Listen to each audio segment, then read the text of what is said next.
बिस्मिल्लाहिर्रहमानिर्रहीम। अस्सलाम वालेकुम डियर स्टूडेंट्स, आप देख रहे हैं YouTube channel physics by AR। आज के लेक्चर के अंदर हम एक्सप्लेन करेंगे फिजिक्स 12 के पास्ट पेपर 2009 बहावलपुर के most repeated and important MCQs। तो आइए आज का लेक्चर शुरू करते हैं। आज के लेक्चर का सबसे पहला MCQ है, a capacitor is perfect insulator for. Capacitor किसके लिए परफेक्ट इंसुलेटर होता है?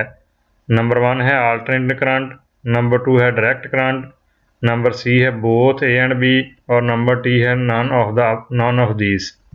तो आप जानते हैं कैपेसिटर जो है इसका जो फार्मूला है उसके मुताबिक हमारे पास Q बराबर CV होता है और इसका जो जनरल फार्मूला हमारे पास बनेगा उसमें ओमेगा T भी आएगा, यानी इसकी जो रेजिस्टेंस हमारे पास होती है या इसका जो कैपेसिटेंस का यानी जो XC हम कहते हैं ये बराबर होता है 1/ओमेगा C।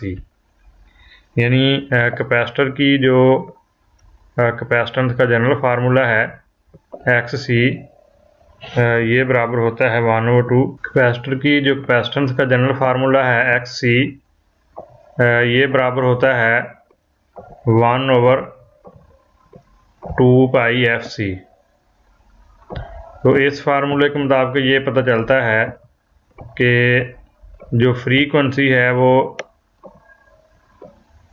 कैपेसिटर की रिएक्टेंस के इन्वर्सली प्रोपोर्शनल है। यानी अगर फ्रीक्वेंसी ज़्यादा हो जाएगी तो रिएक्टेंस कम हो जाएगी, यानी opposition to the flow of charges जो है वो ज़्यादा हो जाएगा।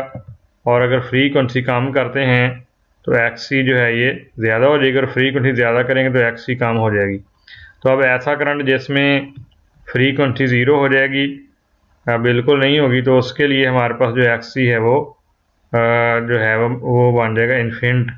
इसलिए DC करंट के लिए हमारा कैपेसिटर जो है मुकम्मल तौर पर इंसुलेटर होगा। तो हमारे इस सवाल का जवाब होगा एक capacitor is a perfect insulator for direct current. Next सवाल आ रहा है, rheostat can be used as. Rheostat को यूज्ड किया जा सकता है, इसका इस्तेमाल जो है नंबर 1 है variable resistor, number 2 potential divider और नंबर C है बोथ A एंड B और नंबर D है नन ऑफ दीज। तो आप जानते हैं रियोस्टेट जो होता है यानी एक वायर होती है जो कि बाउंड होती है एक इंसुलेटर सिलेंडर के ऊपर, यानी वेरिएबल रजिस्टर के तौर पे यूज़ होता है। तो इसको दो तरह से हम इस्तेमाल कर सकते हैं, जिसका पहला यूज़ है एज वेरिएबल रजिस्टर और दूसरा है पोटेंशियल डिवाइडर। तो इट मीन हमारे पास दोनों ऑप्शन जो हैं C वाली बोथ A एंड B ये करेक्ट ऑप्शन होगी। तीसरा है maximum power delivered by the battery is. Maximum power delivered by the battery is हमारे पास यहाँ रिलेशन E²/4R है, 4R इंटू E² है, VI है और V²R है। तो ये हमारे पास जो है ऑप्शन बनेगी E²/4R। Galvanometer can be made sensitive if the value of factor C/BAN। यहाँ जो C/BAN फैक्टर है ये हमारे जो रिलेशन आ रहा है उसके मुताबिक I जो है ये बराबर होता है थीटा C/BAN, यानी पूरा रिलेशन इस तरह बनता है थीटा C/BAN। अब अगर हम यहाँ पर जो थीटा के अलावा बाकी चीज़ें हैं इनको कांस्टेंट लें तो I जो होता है वो थीटा के डायरेक्टली प्रोपोर्शनल है। अब जब हम गैल्वानोमीटर की सेंसिटिविटी की बात करते हैं तो ये जो फैक्टर C/BAN है या NB है इसको हम जितना इस्तेमाल करते चले जाएंगे उतनी सेंसिटिविटी इंक्रीज़ होती चली जाएगी। तो देखें इसके ऑप्शन में मेड लार्ज तो ये पॉसिबल नहीं है, मेड स्मॉल ये वाला ऑप्शन पॉसिबल होगा, रिमेन्ड कांस्टेंट ये भी नहीं, नन ऑफ दीज भी नहीं होगा। तो अगर हम सेंसिटिविटी को इंक्रीज़ करना चाहते हैं तो फैक्टर C/NBA को इस्तेमाल करना होगा। पांचवा MCQ था, in order to increase the range of a voltmeter the series resistance is.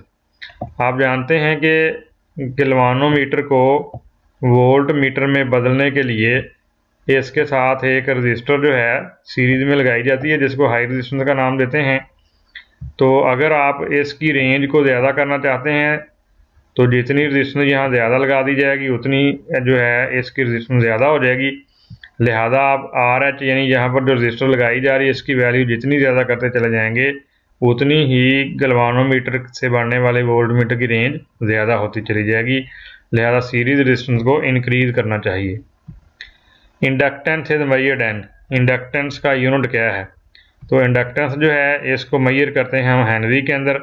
Henry जो होता है ये बराबर होता है volt second per ampere, volt second per ampere जो है ये हेनरी का यूनिट होता है। ये यूनिट होता है इंडक्टेंस का, जिसको हेनरी कहते हैं। Power dissipated in pure inductor, pure inductor के अंदर पावर कितनी जो है वो डिसिपेट होती है? नंबर 1 लार्ज है, नंबर बी स्मॉल है, नंबर सी इन्फिनिट है और नंबर डी 0। तो जो प्योर इंडक्टर है इसमें वेरी स्मॉल पावर जो है वो डिसिपेट होती है। नेक्स्ट आ रहा है ए 50 मिली हेनरी, यहाँ पर जो है ये मिली का लफ्ज़ आना चाहिए था, कैपिटल एम लिखा हुआ है। A 50 milli henry coil carry the current of 2 ampere, the energy stored in its magnetic field is. तो आप जानते हैं कि जो हमारे पास इंडक्टर है इसका जो रिलेशन होता है एनर्जी का 1/2 Li² होता है। तो अगर इसमें वैल्यू दर्ज करें तो ये एल की कीमत जो है 50/1000 कर दी और 1/2 इंटू आई का स्क्वायर करें, यहाँ आई की पावर 2 आनी है, ये जो यहाँ पर जो है 2 आएगी पावर। तो हमारे पास जो रिलेशन बनेगा ये बराबर 0.1 जूल के बराबर आ जाएंगे। अगर इसको सॉल्व करें तो वहाँ 0.1 जूल इसका आंसर आता है। Unit of strain is, strain क्या चीज़ होती है? स्ट्रेन आप जानते हैं strain is the ratio of original change in length over original length, यानी ऊपर इसके आती है चेंज इन लेंथ और डिवाइडेड बाई ओरिजिनल लेंथ। तो ये दोनों एक जैसी चीज़ की रेशो हैं, दोनों ये सिमिलर क्वांटिटी की रेशो हैं, लिहाजा इसका कोई यूनिट नहीं होता। तो strain, unit of strain is no unit.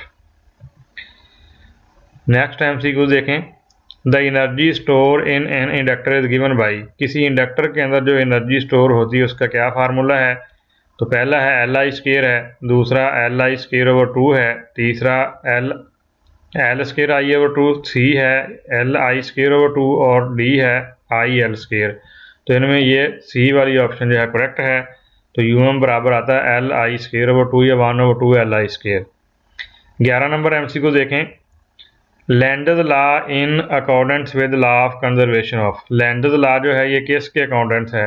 आप जानते हैं लैंडर्स लॉ जो होता है ये जो है यानी करंट की डायरेक्शन को ज़ाहिर करने के लिए यूज़ किया जाता है।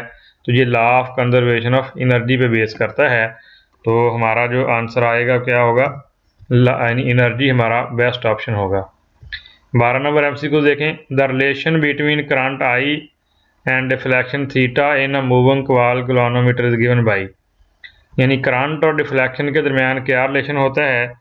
तो इसका असर रिलेशन जो होता है वो इस तरह हमारे पास होता है कि आई जो है ये बराबर होता है C θ/NBA, C theta divided by NBA, जबकि यहाँ पर जो है सी जो है ये कांस्टेंट है, एन जो है नंबर ऑफ टर्न्स हैं, बी मैग्नेटिक फील्ड है, एरिया ए जो है एरिया ऑफ कॉइल है।